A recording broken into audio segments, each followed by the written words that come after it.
Hola, soy Frances Erskine Ingles, mejor conocida como Madame Calderón de la Barca. Junto con mi esposo, llegué a México en diciembre de 1839, procedentes de Boston, aunque yo nací en Escocia hace 33 años. Ya tenemos varios días recorriendo las haciendas de la familia Adalid. Nos encontramos ahora en la ubicada en Tepenacasco, desde donde te contaré mis experiencias del viaje, que llevamos a cabo en mayo de 1840. Esto es de una grandeza salvaje. La casa se hallaba completamente sola, ni un árbol en las cercanías. Detrás se levantan grandes montañas, y en todo el contorno, hasta donde puede alcanzar la vista, solo anchas llanuras por donde viene el viento silbando. Hay frente a la casa, un enorme y profundo estanque, en el que se recoge el agua de las lluvias. Estos jagüeyes, como se les llama, son muy frecuentes en México, donde los ríos escasean y el uso de las máquinas destinadas a elevar el agua no se han generalizado todavía. La casa por dentro es hermosa, con una capilla y un patio, que a veces sirve de plaza de toros. Los cuartos están bien arreglados, y las paredes de la alcoba están cubiertas de bonito papel tapiz francés, con escenas de la vida campestre suiza. Cuenta la hacienda con grandes dependencias, establos para mulas y caballos, graneros de sillería para el trigo y la cebada, que, con el pulque, constituyen los esquilmos de esta hacienda.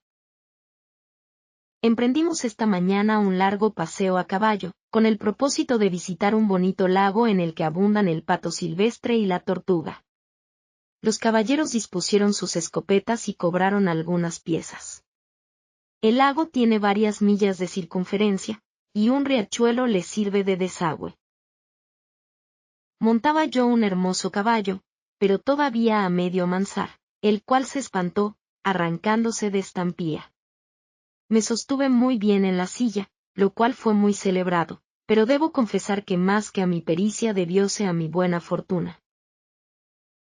Nos sentamos después a las orillas del lago, y caminamos sobre el pedregal de sus márgenes, viendo a los patos silvestres rizar la tersa superficie de las aguas, y regresamos a casa gozando de una maravillosa puesta de sol, el Dios glorioso convertido en un globo de sangre, rodeado de nubes en llamas, oro y carmesí. Al atardecer habían traído, a través de las llanuras, una manada de burros, que se quedaron a las espaldas de la casa. De pronto, nos llamaron a todos afuera, y cada quien quiso escoger el suyo de entre la comunidad de la larga oreja. Algunos tenían puesta la silla, y otros, no, pero alcanzamos a montar unas 30 personas, seguidos por una cabalgata de chiquillos harapientos, armados de palos y látigos. Mi burro era un bruto obstinado, que había yo escogido, equivocadamente, por lo suave de su piel y lo dócil de su aspecto. Pero al fin, a fuerza de latigazos, se arrancó a galope tendido y les tomó a todas la delantera. ¡Qué de gritos, qué de risas y qué barullo! ¡Y qué de trabajos para que la partida no se desbandara! Obscurecía cuando salimos, pero a poco salió la luna y su disco de plata iluminó el llano y los montes, cayó el viento y gozamos de una noche quieta y deliciosa. Andaríamos unas 6 millas, hasta llegar a una pequeña y hermosa capilla con su cruz, que a la luz de la luna se destacaba entre los árboles. Aquí se apeó todo mundo, y descansamos a la orilla de un pequeño y resplandeciente arroyuelo. Todo cuanto nos rodeaba estaba inmóvil, fresco y silencioso, todo, menos la alborozada risa de nuestra ruidosa cabalgata. Regresamos muy cerca de las 11 de la noche, sin que ocurrieran mayores percances. Doña Ramona se había caído solo una vez. A doña María se le magulló el pie contra un burro que galopaba a su lado. El ajetreo que sufrió el padre le convirtió en jalea, y un ilustrado senador, que se adhirió a la partida, dijo que jamás podría recuperarse de los sobresaltos de esa noche. Mañana saldremos para Real del Monte.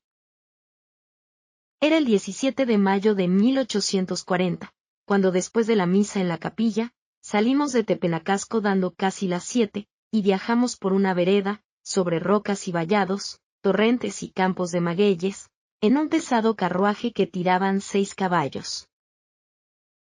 Cuando se interponía un vallado, los mozos lanzábanse a todo galope y lo echaban abajo, y si teníamos que pasar una barranca, se arrojaban intrépidos, enardeciendo a los caballos con gritos salvajes. Nos paramos en San Miguel, que es una casa de campo perteneciente al conde de Regla, el antiguo propietario de las minas que íbamos a visitar. El sitio es el más pintoresco y agradable que uno puede imaginarse, pero del todo abandonado.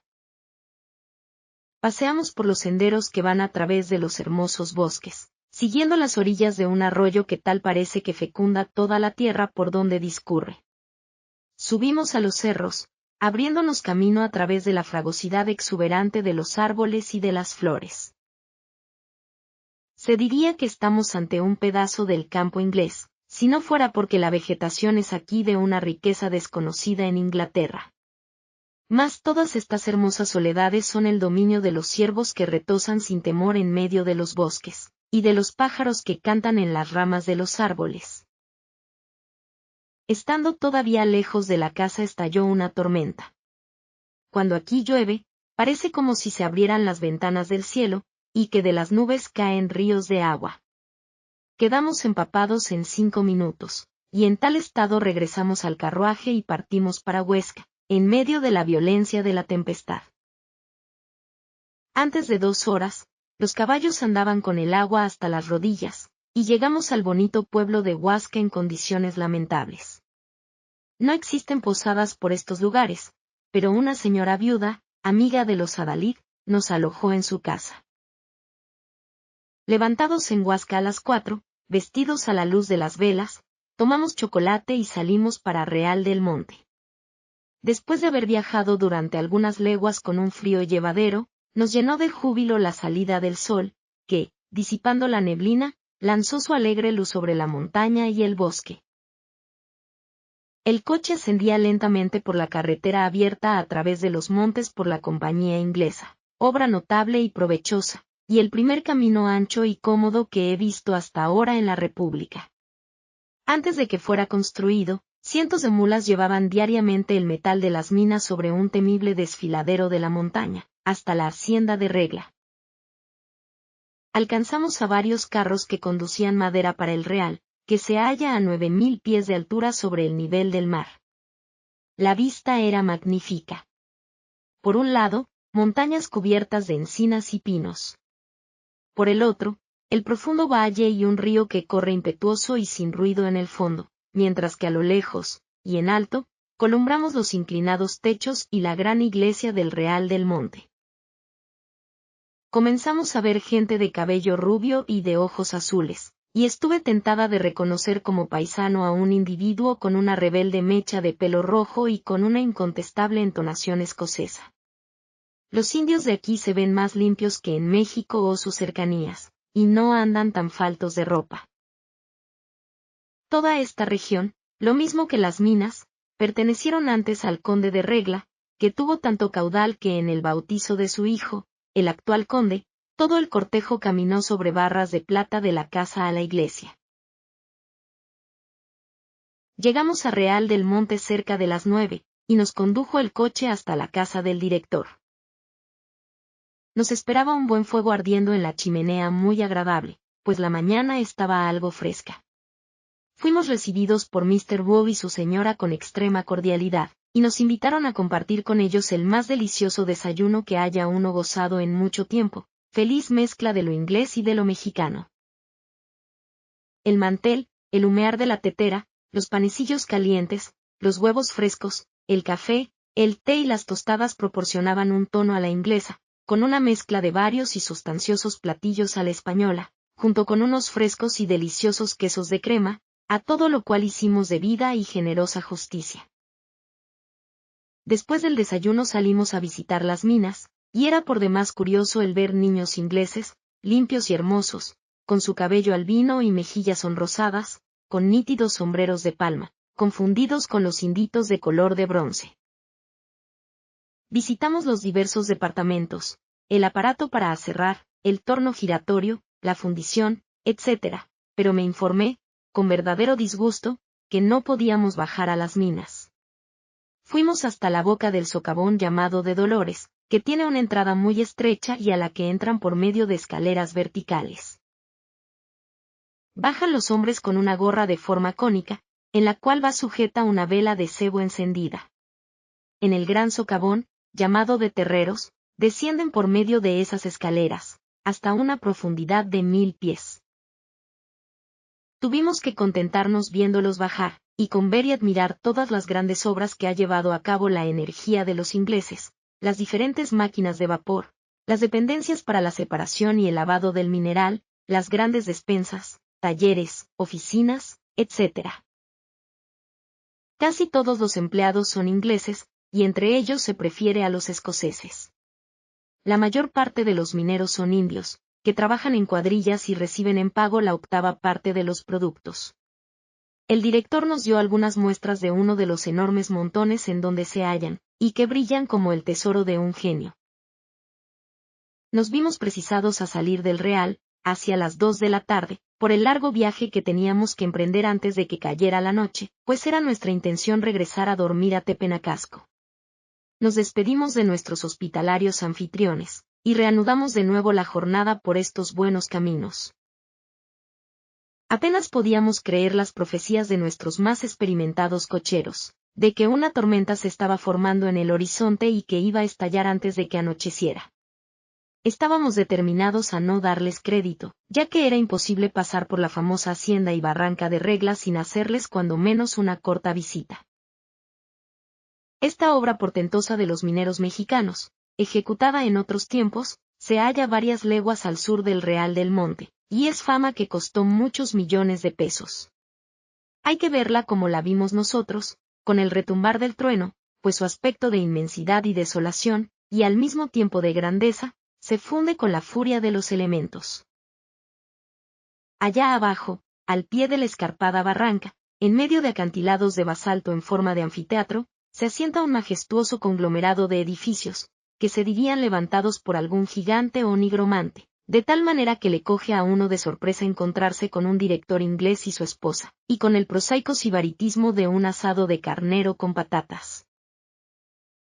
Todo es en escala gigantesca, las inmensas bóvedas en donde se guardan los metales ricos, los grandes hornos de fundición y los cobertizos en los cuales observamos el proceso de la amalgamación, las aspas para subir el agua, y, en fin, toda la maquinaria necesaria para la fundición y amalgama del metal. Fuimos caminando, a ver la gran cascada que se precipita por entre las columnas de basalto, y encontramos asiento en uno de los truncados pilares a la orilla del fluente río, y desde el cual disfrutamos de una hermosa vista de los arrogantes acantilados, cubiertos con una vegetación salvaje y abundosa. Pero mientras estábamos sentados, el cielo se encapotó de repente. Grandes y negras nubes cerráronse sobre nuestras cabezas, y se comenzó a oír el rumor lejano del trueno. Apenas tuvimos tiempo para refugiarnos bajo el hospitalario techo de la casa del director, cuando el retumbar de los truenos fue creciendo, seguido al punto por torrentes de agua. Después de descansar y de comer con el acompañamiento incesante del caer del agua, nos convencimos de que era en vano esperar la virazón del tiempo, y en verdad que, con cocheros menos fogueados, habría sido una imprudencia salir, como lo hicimos, en medio de la tempestad. En cuanto a nosotros, ya íbamos empapados antes de llegar al coche, y en este se metía el agua. Volvimos a ponernos en marcha, en medio de una obscuridad que aumentaba por momentos sobre estos abruptos caminos. Después de penar mucho los caballos, salimos de las barrancas y otra vez nos encontramos en los grandes llanos, donde los cansados animales se abrían paso a través de campos, zanjas y enormes piedras, entre árboles y tupidas breñas, y sin otro guía que el fugaz resplandor del rayo. Grande fue nuestra dicha cuando, a eso de las 11, uno de los jinetes que iba a la vanguardia gritó que las luces de Tepenacasco estaban a la vista, y mucho mayor fue nuestra satisfacción al dar vuelta el coche alrededor del estanque y entrar al patio de la hacienda. Fuimos recibidos con gran aplauso de sus moradores, y nos vino de perlas el retirarnos a descansar, después de un día tan ajetreado y al mismo tiempo tan agradable. Yo termino escribiendo estas últimas líneas antes de dormir.